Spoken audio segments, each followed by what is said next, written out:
بسم الله الرحمن الرحيم.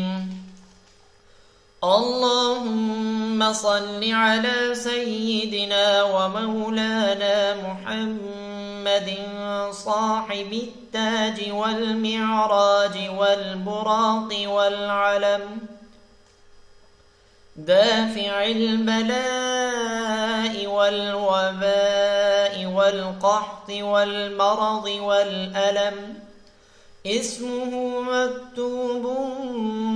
مرفوع مشفوع منقوش في اللوح والقلم، سيد العرب والعجم، جسمه مقدس معطر مطهر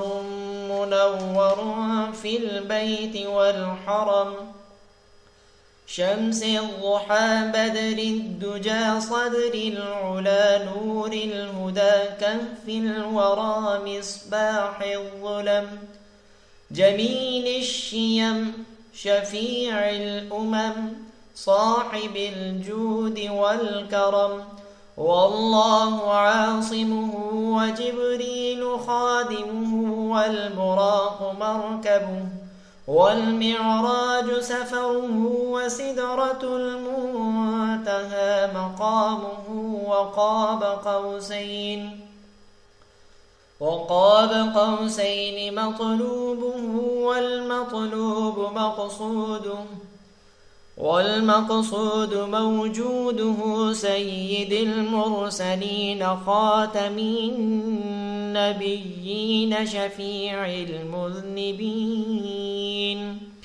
أنيس الغريبين رحمة للعالمين، راحة العاشقين مراد المشتاقين، شمس العارفين سراج السالكين، مصباح المقربين محب الفقراء والغرباء والمساكين، سيد الثقلين نبي الحرمين إمام القبلتين وسيلتنا في الدارين، صاحب قاب قوسين محمود رب المشرقين ورب المغربين،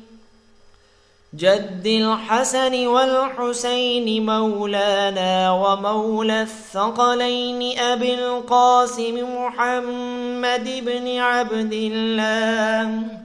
نور من نور الله،